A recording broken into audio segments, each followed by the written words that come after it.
Dari 5 jalur ini, Selo sama Suntol juga itu paling berbeda sendiri Swanting. Dalam artian berbeda, yang lainnya itu awalnya enak, terakhirannya nanti nggak enak pas summit. Kalau Swanting awalnya nggak enak, terakhirannya summitnya enak. Oh, dibalik.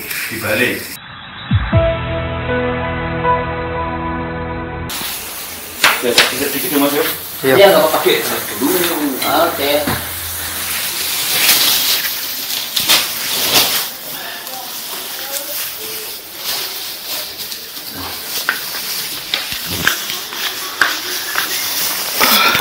Kayak mau ini pertunjukan. Iya, bawa santai lah.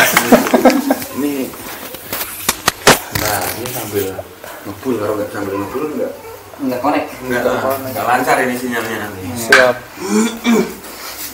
Ini baru pertama beneran, Mantin. Iya, Swantingnya ya. Mana Babu? Selo.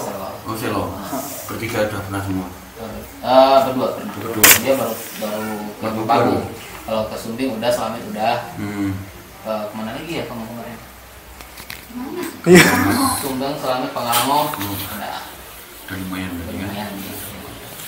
Tapi kalau untuk Swanting sendiri, sebetulnya ini tadi bilang tuh, anak-anak yang tadi mirip-mirip mana? Pangrango. Nah, mirip-mirip. Oh, gede. Yang gede. Oh iya. Oke. Cuman kalau untuk Merbabu sendiri, Swanting itu tracknya paling berbeda. Jadi dari 5 jalur yang saya buka kan 3, Tekelan, Wekas sama Swanting. Nah, dari 5 jalur ini, Selo sama Suntol juga itu paling berbeda sendiri Swanting. Dalam artian berbeda, yang lainnya itu awalnya enak, terakhirannya nanti nggak enak pas summit. Kalau Swanting awalnya nggak enak, terakhirannya summitnya enak. Oh, dibalik. Kayak Selo itu dari base camp ke pos 3 kan enak. Enak. Oh iya. Pas naik ini Nah, no. nah cuman dari pos 3 ke puncaknya kan Sabana 1 kayak Iya, Sabana 1, Sabana 2 kayak gitu kan. Nah, Iya. itu. Kalau Swanting enggak, dari base camp ke pos 3-nya bisa dikatakan nggak enak.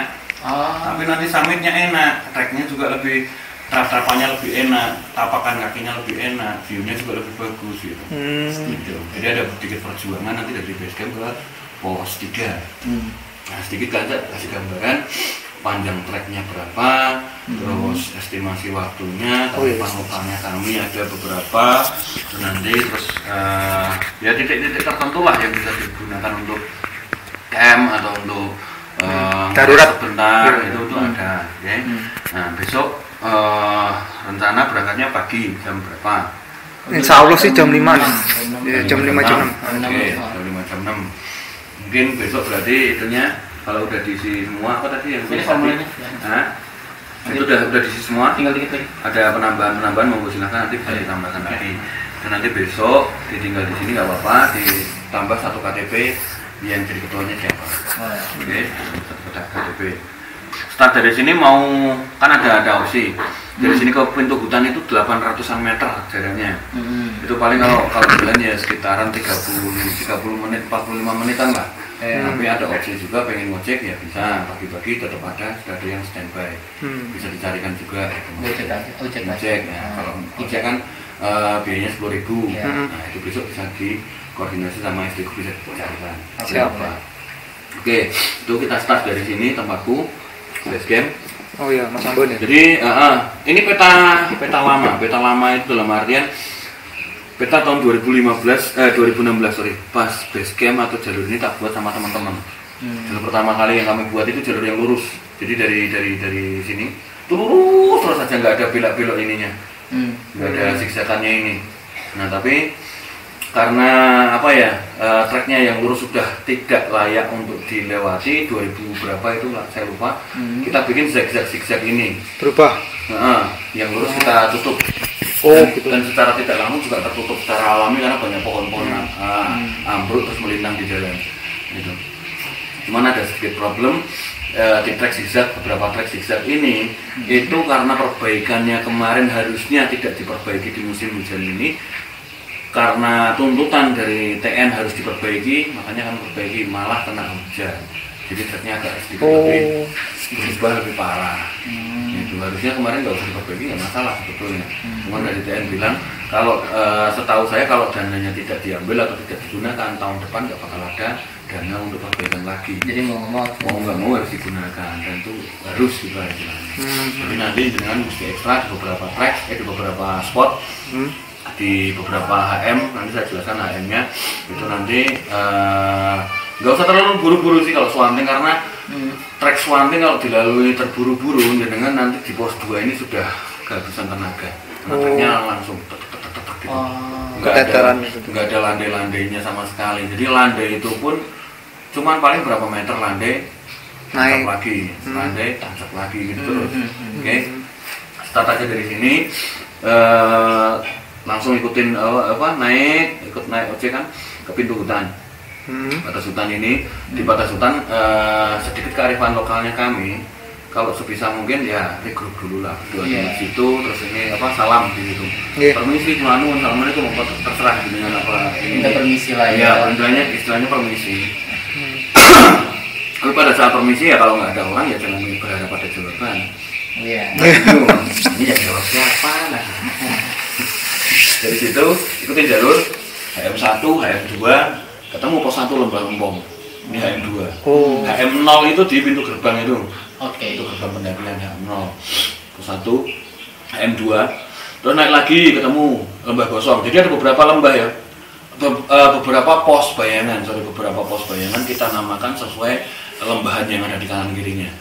Gitu. Oke. Ketemu Lembah Gosong, naik lagi. Ini dulu ada pos air tapi ini non aktif. Kita sudah ada ini kan perawannya putus. Terus ketemu lagi Lembah Cemoro, Lembah Ngerijan, Lembah Mito. Ini satu trek, jadi nggak ada percabangan, satu trek. Jadi aman ya? Aman. Dari Lembah Mito naik ke pos 2 itu ada trek lurus dan trek zigzag. Cuman yang trek lurus sudah tertutup, dan kita ada tanda panah untuk ngikutin zigzag. Tandanya jelas ya? Jelas, tanda di tiap pertigaan ada. Itu trek ini. Aku kalau ini Lembah Ngerijan itu HM3 Gosong itu 6, HM6, Ngerijan itu Cemoro itu HM10, Ngerijan itu 13, Mitoh itu 16, pos 2 ini 20. Jadi dari pos 1 ke pos 2 itu 1,8 kilo ya. Jarak tempuhnya 1,8, estimasi waktunya perkiraan sekitaran 2 sampai 2,5 jam. 2 sampai 2,5 jam. Dari pos 1 ke pos 2.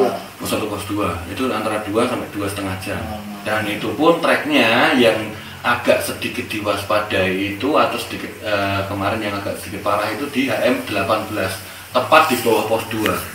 Jadi begitu HM16 Lembah Mitoh naik, ikutin jalur ke kiri, naik dikit ke kiri lagi. Nah pas di HM18 itu treknya bloknya dalam banget. Itu. Jadi kalau misalkan kena hujan itu bisa nyampe nutup sepatu. Tapi kalau pas kering atau enggak ini ya aman, nggak masalah, bisa ditaruhin biasa gitu. Itu pos 2 2,5 jam, yang ini sama setengah. Ya perkiraan kalau dari base camp sampai ke pos 2 sekitaran 3-4 jam lah, itu intinya itu. Rata-rata ya. Terus makan siang di pos 2, istirahat sebentar, lanjut lagi naik. Ketemu ini juga ada kata-kata pos air. Cuman ini juga non aktif. Ya, nggak ada ini berarti. Non aktif ya. Oke. Dari pos 2 ke pintu masuk Lembah Manding ini HM20, ini HM21 naik sedikit. Jadi cuma 100 meter pintu masuk Lembah Manding. 100 meter. Ada tulisannya L Manding atau Lembah Manding. Nah, itu diusahakan untuk jangan lupa salam lagi di situ. Jadi 2 kali salam di pintu masuk Rimba sama di pintu masuk Manding. Lembah Manding. Ikutin trek ke kanan, terus kembali lagi ke jalur utama. Di HM26 naik sedikit ketemu pertigaan besar. Ini yang trek lurus dan ini yang trek zigzagan. Ambil yang ke kanan, tanda panah menunjukkan ke kanan, langsung ikutin ini balik, ini langsung ke HM29. Jadi 26 itu ada di sini, 29-nya pas tepat diketemu di jalur utama lagi. Dari HM29 naik sedikit ketemu zigzagan. Ini zigzagan ini udah nggak ini, jadi masih lurus. Ambil lurus, ketemu HM30, 29 ke 30 itu 100 meter itu naik aja. Gitu ada lebihan kecil. Naik ketemu HM30. Nah HM30 ini kondisinya yang terakhir kalau dari bawah sebelah sini tebing, sebelah kiri tebing, dan jalannya cuma sekitar 1 meteran, ini juga tebing jurang. HM30, jadi agak lebih ekstra hati-hati karena treknya licin. Banyak jurangnya. Ada jurangnya di situ karena bekas longsoran. Tahun 2019 longsorannya kalau nggak salah. Oh, baru ya. Di situ harap hati-hati. Kemarin sempat ada kita kasih pagar, cuman pagarnya ternyata sudah hancur karena nggak tahu kenapa dia pagarnya hancur, pagar kayu gitu. Jadi ada sebagian yang udah hilang, nggak ada pagarnya. Kita belum sempat perbaiki sampai ke situ karena waktunya juga terlalu mepet untuk acara-acara kemarin, acara-acara pembukaan yang terlalu mendadak lah istilahnya. Jadi di situ hati-hati. Di HM30 naik sedikit ketemu tali Wiping. Nah, tali Carmental. Oh, Carmental. Ya, gede segini lah, 12 mili. Naik menggunakan tali bisa, tanpa menggunakan tali pun bisa, pakai trekking pole atau apa gitu. Ya, treknya kayak gini soalnya, miring banget gini. Oh. Jadi pakai tali itu pendek. 70 derajat, 80 derajatan. Ya hampir, tapi nggak terlalu repot sebetulnya sih kalau pakai tali nggak terlalu repot. Naik pakai tali, terus harusnya di situ ada 3 titik tali yang tak pasang, tapi ternyata cuma tinggal 1. Terakhir minggu kemarin aku naik, ya 2 minggu yang lalu juga sudah hilang sih sebetulnya. Jadi 3 titik tali cuma tinggal 1 di atas HM30 persis. Yang di bawah HM31 udah nggak ada. Jadi dari 30 ke 31 memang agak sedikit ekstra untuk mungkin pegangan pohon atau tanaman ranting-ranting kirinya aja lah, ranting-ranting gitu aja. Naik. Setelah lepas ketemu HM32 ada beberapa kali zigzagan. Beberapa kali zigzagan itu nanti tembusnya ke pos air ini langsung. Jadi ketemu jalan ke kanan, ambil kanan, balik lagi, ambil ke kanan, balik lagi gitu. Karena trek lurusnya sudah terkondisi tidak bisa dilewati. Oke. Pos air ini HM34. HM34 dari pos air ini ikutin jalan zigzagan. Ada jalannya kelihatan sebelah zigzag ke sana, ke sini, balik lagi ke sana, ke sini. Begitu ngikutin jalan zigzagan ini ketemu pal HM35 terus tinggal datar aja sampai ke pos 3 HM36. Gitu. Dari pos air ke pos 3 berapa meter? 200 meter. 34 sampai 36. Jadi pos air itu ada di pinggir jalan persis.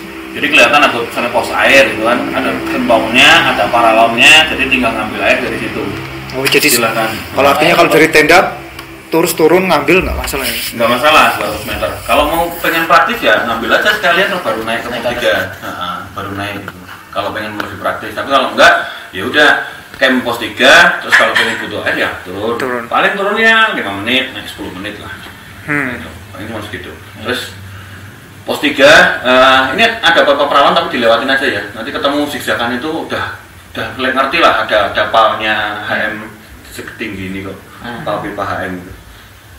Oh, patokan HM-nya jelas semua Mas ya? Oh jelas semua. Jadi pipanya setinggi ini, warnanya cenderung ke apa ya? Orange putih. Oh. Orange putih. Jadi ada spotlightnya juga. Jadi kalau kena sinar dia bercahaya. Oh, Oke. Pos 3 ini ada 2 tempat, yang atas dan yang bawah. Tapi kalau yang menurut jalan zigzagan ini ditunjukkannya tetap yang di bawah, karena yang di atas juga, jangan treknya harus gini ya, mendingan yang ini kanan. Karena paling umum digunakan yang sebelah kanan. Jadi yang lebih luas, tempatnya juga lebih aman yang pastinya dalam hal angin terutama. Dari pos 3 nanti ada kelihatan trek ke atas.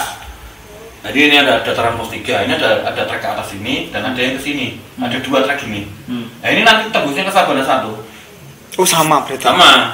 Oh yang itu ya, dari pos 3 itu ya? Satu pos jadi itu ya? ada yang di sini ya, ada yang sini, ada yang lurus. Itu nanti ketemunya di tetap bisa ketemu Sabana 1 ya? Artinya nggak mungkin bisa ngilang ya Mas ya? Enggak, dari treknya jelas kok.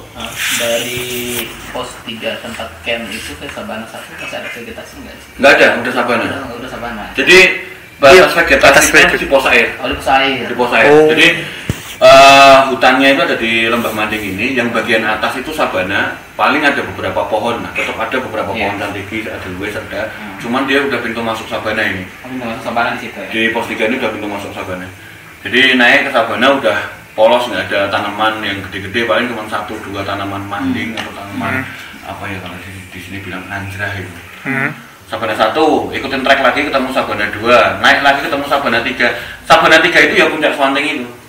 Oh. Dulu plakatnya, kalau di datarannya itu tulisannya puncak Swanting. 5 meter atau 10 meter di bawahnya itu ada plakat Sabana 3. Nah itu plakat sudah nggak ada. Jadi Sabana 1 dataran, Sabana 2 dataran, naik lagi ada dataran, nah itu puncak Swanting. Itu ada tulisannya puncak Swanting. Kan Kenteng Songo, terus triangulasi, Swanting. Ya, kalau urutannya dari atas gitu. Kalau urutannya dari atas. Kalau urutannya dari bawah, puncak Swanting. Begitu dataran sama puncak Swanting, kita berdiri puncak Swanting. View-nya ini bukit-bukit ini. Nah, ini kita berdiri puncak Swanting. Naik satu bukit lagi. Ini titik tertingginya baru datar sampai ke triangulasi. Oh. Dari puncak Swanting naik satu bukit. Datar, triangulasi terus cekungan masuk ke Kenteng Songo. Jadi antara ini Kenteng Songo, ini triangulasi, ini satu jalur. Kalau ke Swanting balik ke sini, kalau ke Selo ke sana. Nah, kalau yang ke Tekelan Contoh Lekas ini, oke. Jadi satu jalur, satu garis ini. Tuh. Terus estimasi waktu ya mungkin dari total semuanya itu basecamp ke pos 3 itu rata-rata butuh waktu 6 sampai 7 jam dalam kondisi normal, dalam kondisi standar lah hitungannya. Tapi kalau dengan kondisi mungkin agak sedikit cuaca berubah atau mungkin fisik ini mungkin bisa lebih panjang. Ya, yang penting jangan terlalu terforsir atau terburu-buru kalau trek Swanting. Karena kalau terburu-buru trek Swanting itu terlalu apa ya? Elevasinya langsung dapat lah istilahnya. Nah, kalau diburu-buru ototnya yang nggak kuat. Gitu. Artinya lebih panjang apa menghabisin waktu dari pos 1 ke pos sampai ke pos 3 nih ya? Iya betul. Jadi basecamp ke pos 3 itu sekitar 6-7 jam atau mungkin bisa lebih tergantung jenengan. Bisa kurang juga bisa. Karena kemarin terakhir tektokan juga dari sini ke pos 3 cuma sekitar 4 jam. Tektok. Boleh tektok 4 jam. Total sampai ke puncak itu sekitar 5,5 jam. Ya 5 lah kemarin itu tektokan 5 jam dari sini ke puncak. Baliknya sekitar 2,5 jam. Itu tektokan. Cuman kan ya nggak bawa apa-apa. Sedangkan dengan kan bawa carrier, bawa peralatan itu loh. Logistik. Sorry, zigzag itu kan lebar banget ya mas. Saya motong. Itu dia berapa kira-kira muternya itu bener-bener nutupin apa jalur yang kita bayangin atau zigzagan ini? Iya. Zigzagan itu jalurnya kelihatan kok langsung kelihatan. Tapi yang bekas yang dari sini apa yang lama-lama itu udah bener-bener nggak kelihatan. Udah kelihatan. Zigzagan itu gini mas. Kalau yang lurus itu lewat punggungan bukit. Kalau zigzagan itu lewat lembahannya. Jadi kalau lembahannya ini jalur lurus atas. Ini lewat lembahannya baru naik. Gitu. Lembahannya bawah baru naik gitu. Ya. Jadi nggak lihat punggungan bukit lagi. Nggak kelihatan berarti mas. Nggak kelihatan. Oke. Itu nanti dari pos 3 ke puncaknya ini tadi 6 sampai 7 jam. Basecamp pos 3 ke puncaknya sekitar 1,5 sampai 2 jam. Pos 3 ke puncaknya sekitar 1,5 dekat. Jaraknya nggak terlalu jauh dan itu dengan sudah bawa carrier, cuma bawa minum dan snack, dengan berarti kan lebih ringan bawaannya gitu. Itu rata-rata normal 1,5 sampai 2 jam gitu. Terus kalau baliknya ya bisa lebih singkat. Kalau dari atas ke bawah paling sejam, kadang nggak nyampe sejam. Dari pos 3 ke bawah ke basecamp rata-rata pendaki butuh waktu sekitar 5 jam rata-rata pendaki ya. Nah itu tergantung fisiknya juga. Ada juga yang lebih cepat. Kemarin yang tak antar ternyata yang paling depan fisiknya juga bagus, ternyata dia cuma butuh waktu sekitar 3 jam. 2,5 jam juga pernah ada gitu. Yang barengan sama aku, bener-bener barengan sama aku cuma butuh waktu 1,5 jam. Karena yang belakang sweepernya bilang ya udah duluan aja, yang ini diantar aja duluan. Ya wis, aku bawa keril, dia ikutin Pak. Kalau ikutin jalan saya gimana? Nggak apa-apa, Mbak E oke kok, nggak masalah. Oh ya wis, 1,5 jam sampai sini. Itu bukan lari ya, jalan tapi terus, jadi stabil. Sudah bentar cuma tarik nafas, jalan lagi. Orang saya sambil merokok jalan gitu, mereka ngikutin ya oke saya jalan. Mereka kelihatan kuat kok ya. Terus yang lain-lainnya masih ada, cuma putus di beberapa bagian. Kita belum bisa mengondisikan itu, karena pikirnya sekalian besok pada saat mungkin ada agenda penutupan lagi ya. Mungkin bakal ada agenda penutupan lagi dan itu kita manfaatkan untuk totalitas perbaikan. Dan sabuk gunung karena sampah di pos 2 dan pos 3 numpuk sementara ini. Nah, karena beberapa saat terakhir ini ya mungkin karena kelalaian kami juga tidak terlalu apa jenis namanya menghitung sampah. Tapi juga kesadarannya pendaki kurang. Nah, itu.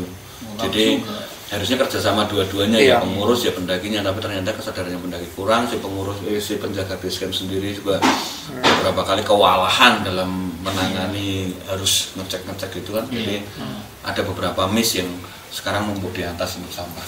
Oh mas, kalau ini kan naik pasti kelihatan ya mas ya. Kalau turun itu ada ini nggak resiko, maksudnya cabang-cabangnya takutnya ntar kita bablas. Di percabangan ada tandanya semua. Oh ada tandanya. Nah, pokoknya di setiap percabangan itu ada tanda. Terus dan di setiap tempat, setiap 100 meter itu kelihatan ada pal, ada tubuhnya itu. Patokan itu. Jadi kemungkinan untuk nyimpang jalur atau kesasarnya kecil sekali. Kecil. Itu jadi diusahakan untuk tidak terpisah rombongan lah, yang pasti itu. Jadi kalau biasanya ada yang terpisah rombongan terus disorientasi, nah itu yang biasanya cenderung menyebabkan untuk misah jalur jauh. Sedangkan jalur Swanting sendiri terus terang jalur tunggal. Jadi nggak ketemu jalur yang lain ini. Ada jalur tapi bukan jalur pendakian. Jalur orang nyari rumput. Jadi dari pos 3 Swanting itu dari sini. Nah, ke arah Merapi kan sebelah sini.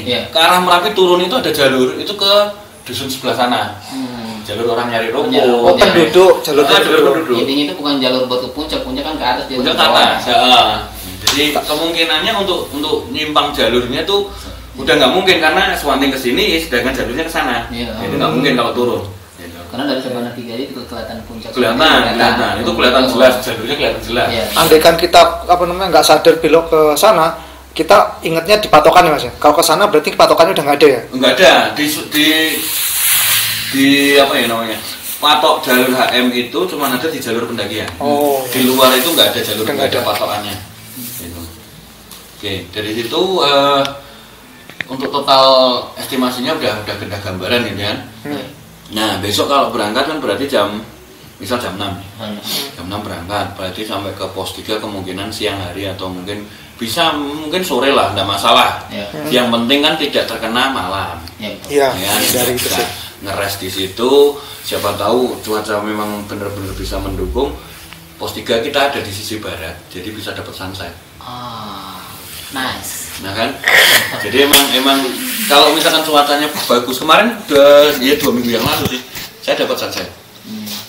Di sana. Saya dapat sunset, tapi karena sunsetnya dengan cuaca semacam ini enggak terlalu lama. Iya, sebentar ya. Iya, di sebelah sana matahari kan. Mataharinya sebelah sana, jadi Sumbing, Sindoro, Perahu itu kelihatan semua. Sama Kembang sama Selamat kadang juga kelihatan. Matahari turun di sebelah sana. Merapi di sebelah situ, Gunung Andung di sebelah sini. Jadi kalau dapat sunset, cakep. Itu. Terus kalau mau sunrise-an, besok kalau nggak salah sunrise itu menurut HP-nya di luar.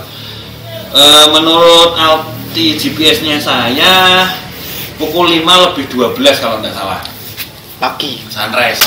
Berarti kita nggak perlu, karena kita udah misalnya kita udah ngecamp di pos 3, kita nggak perlu pagi-pagi banget misalnya jam 4 naik itu nggak perlu karena treknya udah bisa dibilang udah oke lah. Udah oke. Lumayan landai lah ya. Enggak kayak dari kalau landai sih enggak. Tetap tanjakan. Cuma tapakannya jauh lebih enak daripada yang bawah. Jadi setiap kali napak enggak sampai harus keseimbangan meleset-meleset gitu kan. Karena sabana semua. Kemungkinan dapat sunrise di pos 3 tempat camp ada enggak? Dari samping, enggak dari samping. Dia dari sampingnya. Dari sebelah sana. Dari sebelah sana karena kita posisi di barat ya, betul. Jadi dari sebalik gunung. Makanya kalau kita dapat sunrise sempurna ya mau nggak mau di puncak. Itu. Jadi kalau sekedar saran sih, kalau memang mau ngejar sunrise sambil makan mas nanti dingin mas, nggak apa-apa. Siapa yang mau makan mau silakan. Nah, kalau mau sunrise di puncak, ya otomatis berangkatnya mungkin 3:30. Bisa jadi setengah 4 gitu. Jadinya kan pukul 5:04 lah itu sunrise, sampai 5:12 itu sunrise. Jadi kalau mau sunrise di puncak, mau nggak mau setengah 4 sudah jalan. Ya berarti artinya subuh kita berangkat. Ya, tapi kalau enggak, misalkan enggak ini cuaca atau misalkan malas nggak usah sunrise, yang penting dapat sabana, ya monggo bisa start mungkin lebih siang lagi, mungkin pukul 5 atau pukul 6. Tapi sebisa mungkin kembali lagi ke pos 3-nya, jangan terlalu siang. Kalau bisa dari pos 3 turun itu sudah ya maksimal jam 10 lah, jam 10 jam 11 itu sudah posisi turun. Karena kalau diambil 5 jam otomatis nyampe sini sekitaran pukul 3 atau 4. Iya kan? Nah itu makanya biar nggak kena malam gitu kan. Dengan kondisi trek yang tadi ya. Betul. Itu. Apalagi dengan kondisi cuaca yang berubah. Nah kalau kena hujan biasanya kalau trek HM 3031 itu lebih ekstra di situ, terus yang lainnya juga. Jadi mendingan antisipasi berangkat turun itu jam-jam 10 mungkin. Diusahakan ininya ya. Kalau yang ini tadi kayaknya turun agak siang nih. Habis jam berapa? Jam 3 ya? Enggak. Habis syukur jam 2 ya kan, habis syukur ya kan. Jam 2 mereka jam 5 nyampe sini. Jam 2 3 jam. Kan anak-anak muda kan kencang-kencang semua. Biasa enggak peduli ini ada jalan aja tahu gitu kan. Nah, makanya besok kalau ini diusahakan kalau bisa semaksimal mungkin jam 10 ya atau jam 11 lah. Sebelum zuhur udah mulai turun. Mas, kalau darurat nggak memungkinkan buat sampai ke pos 3, ada di maksudnya itu yang memungkinkan buat diri itu di lokasinya mana? Pos 2. Pos 2. Iya.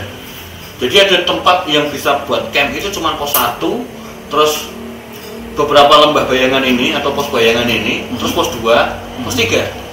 Lembah-lembah ini nggak ada semua ya? Nggak ada. Jadi yang ada cuma yang bawah-bawah ini. Setelah pos 2 kan maksudnya di Lembah Manding itu hutan semua. Nggak bisa buat tenda di situ. Jadi ada beberapa shelter sebetulnya sebelum pos air persis itu ada beberapa shelter. Cuman kalau darurat sih bisa sih. Cuman lihat-lihat dulu aja karena camp di Lembah Manding mungkin agak sedikit berisiko karena tanamannya lebat kan. Nah kalau malam di situ rebutan oksigen sama pohon-pohon kan. Nah itu resiko. Apa-apa? Napasnya itu. Khawatirnya ntar pusing di situ kan malah jadi ini kan biasanya rebutan oksigen, kekurangan oksigen biasanya pusing. Karena AMS-nya biasa start pertama itu pusing dulu. Good mountain sickness kan. Nah itu kan pertama start itu pusing dulu. Pusing, habis itu masuk angin, habis itu nah lama-lama bisa kena hipo dan segala macam. Efeknya dari situ biasanya. Berarti di Lembah Manding itu vegetasinya cukup lebat. Cukup lebat. Kalau udah mulai ke atas sih nggak terlalu lebat sebetulnya, tapi yang di bawah-bawah ini lebat banget. Yang di bawah-bawah start pertama ini. Artinya kalau kita masuk di Lembah Manding mau nggak mau ya paksain ke pos 3. Sebisa mungkin. Sebisa mungkin di pos 3 gitu. Jadi kalau misalkan terpaksanya lagi, nah ini ada tempat sih pos air, cuman malah resikonya juga gede. Wah. Nokturnal, hewan-hewan nokturnal keluar dari air. Itu lebih gede. Khawatirnya mereka sih nggak ngapa-ngapain dengan alat-alat alat-alat mungkin bisa diambil, mungkin bisa dirusak, ya kan? Logistik bisa diambilin, itu malah resiko itu. Walaupun kalau di Suwanting sendiri sebetulnya kalau untuk hewan-hewan nokturnalnya sih nggak jarang, nggak gede-gede juga, paling kecil-kecil lah. Iya, macam-macam kayak gitu. Ya aku baru mau tanya satuannya kan kalau di Selo kan ada monyet tuh. Nah, di sini ada. Di sini di pos 2 kemarin aku sempat foto itu ada satu monyet. Dia terkondisi agak sedikit agak sedikit cacat. Jadi kadang suka minta ke pendaki tapi jangan dikasih makan, biarin aja. Kebiasaan nantinya. Dia nggak ganggu. Asal nggak dipukul atau nggak dikasar dia nggak bakal abaikan aja. Duduk santai gitu aja. Kalau mau makan ya makannya simpen atau makannya dari sedikit dimasukin ke tas lagi, dan barang-barang yang istilahnya yang kecil-kecil diawasin, khawatirnya diambil lah dia lari. Nah itu ya, itu di pos 2. Terus di Lembah Manding juga banyak banget ada monyet, ada lutung, ada banyak satwa di situ, tapi mereka biasanya cenderung menjauh, dia tidak di track. Jadi kalau kita di track, terutama di zigzagan ini, kita bisa lihat mereka dari jauh. Jadi kelihatan tuh ada monyet lompat-lompat atau lutung yang mana itu lompat-lompat itu kelihatan. Terus burung-burung banyak banget. Jadi kalau untuk yang lain-lain nggak ada. terutama untuk karnivora besar, kalau di Merbabu sendiri bisa dikatakan sudah tidak ada karnivora Oh iya, besar. kayak Karnivora macan kecil mungkin masih ada, karnivora kecil mungkin kayak semacam ya kucing-kucing liar gitu kan. Oh, yang gitu.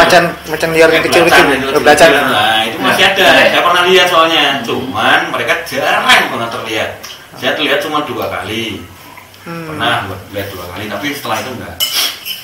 Kalau yang karnivora besar, insya Allah kalau di Swanting sendiri enggak ada lah. Di Swanting ya. Kalau di jalur yang lain saya kurang begitu paham. Karena jalur yang lain ada yang dekat sama zona intinya Merbabu yang enggak boleh dimasuki orang sama sekali, itu ada zona inti. Oh gitu. Jadi hutan-hutan inti yang nggak boleh dimasuki kecuali untuk penelitian biodiversitasnya. Oh ya.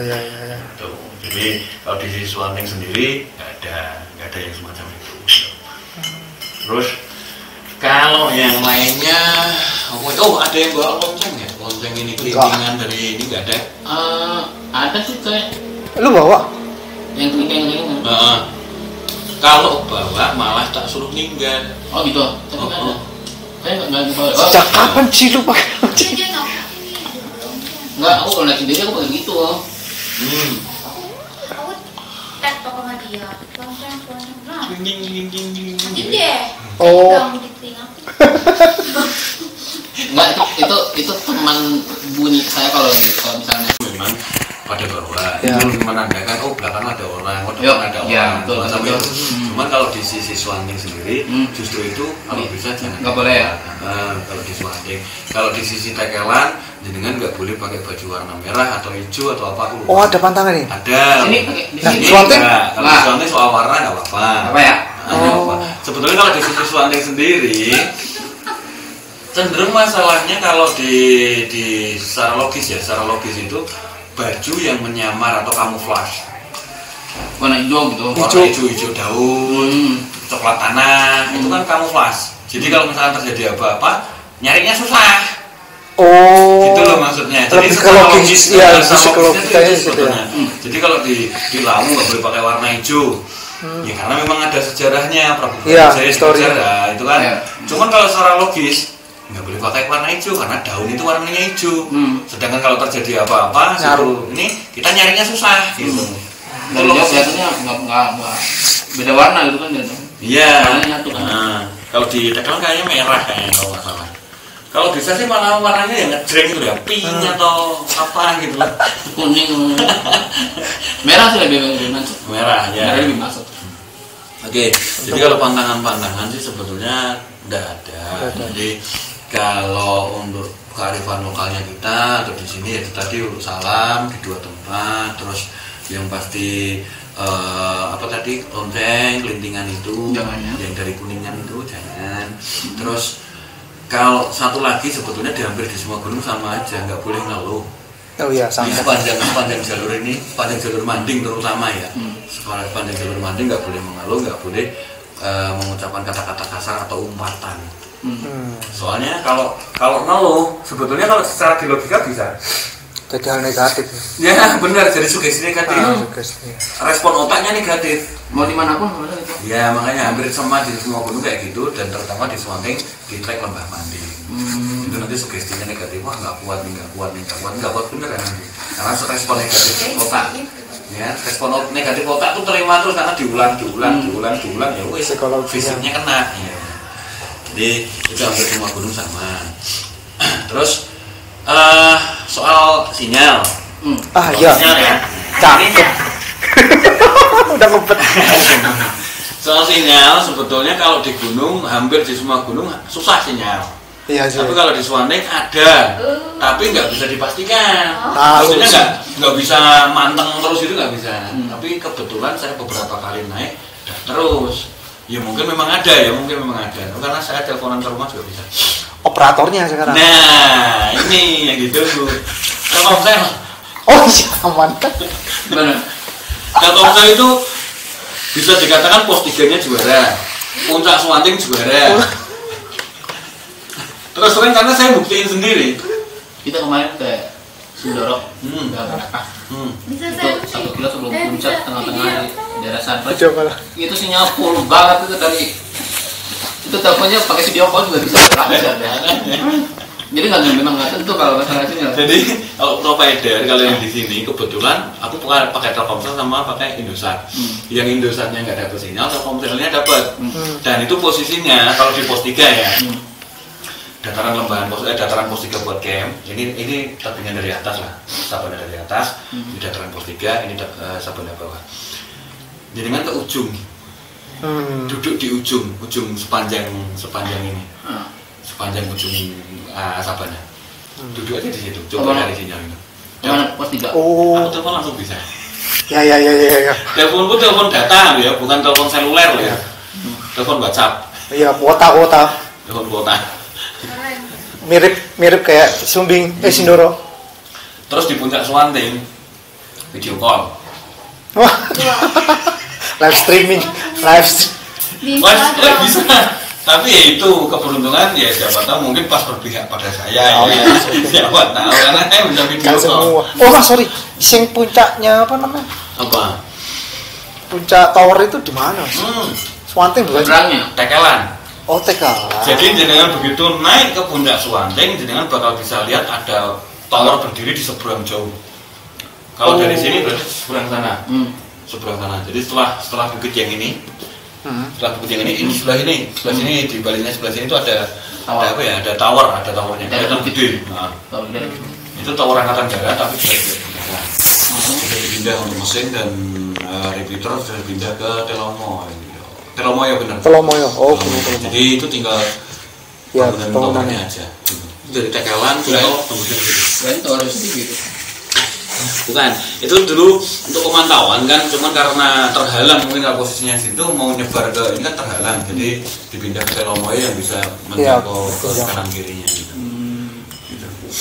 Tak pikir itu jalurnya Suwanting. Bukan, jalur Suwanting nggak ada bangunan sama sekali yang ini nggak ada. Mas, tadi kan pos 3 itu kan buat ngecam ya Mas.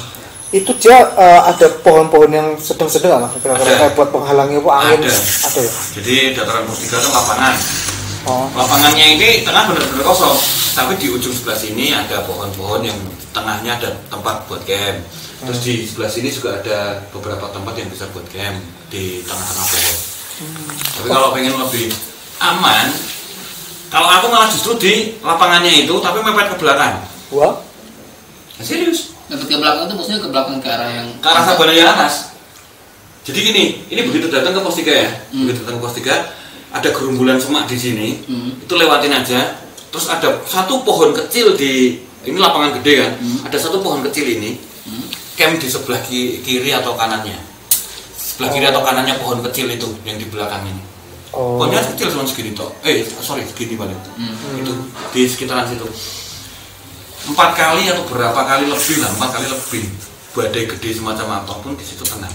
Oh gitu. Jadi pas masuk ya, itu yang di poin 1 atau di poin 2 nya? Di poin 2. Poin 2. Lapangan D, lapangan luas gitu. Paling cuma itu, aku nggak bisa kasih gambaran yang lain. Yang mudah-mudahan sedikit banyak ada gambaran. Iya. Jadi siapa? Ini per HM per 100 meter. Jadi bayangannya nanti jangan langsung HM2, pos 1, HM20, pos 2 jangan. HM-nya nambah 1, udah 1 HM lagi. Kan 100 meter enak tuh. Ingat waktu kayak kita mau turun. Nah, Kenapa? Aku dari Pangala turun. Dia komplain, naik perasaan naik jalannya nggak berbatu, kok turun jalannya berbatu, HM-nya lama lagi. Padahal jalannya sama aja. Ya karena capek. Jadinya gitu. Ya gambarannya nanti per HM ini nggak apa-apa. Ini udah HM sekian gitu. Ya emang gambarannya udah jelas. Pos 2 itu HM20, pos 3 itu HM36. Nah, udah. Aku lupa satu. Treknya Mas, dia banyak tanah apa akar apa batu? Bisa dikatakan hampir 100% tanah. Alhamdulillah. Hampir 100% tanah. Kalau berbatu rata-rata semuanya tanah. Tanah, kecuali jalur Tekelan sama Wekas.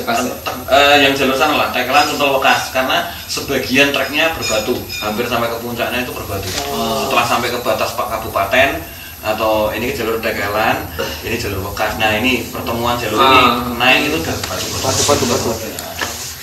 Jadi kalau di sini bisa dikatakan 100% tanah. Dominannya tanah. Akar gitu ya. Ada akar ada dikit-dikit. 100%. Batu juga cuma 1-2 tempat gitu. Nggak kehitung lah itu berapa persen. Yang ke 0,0.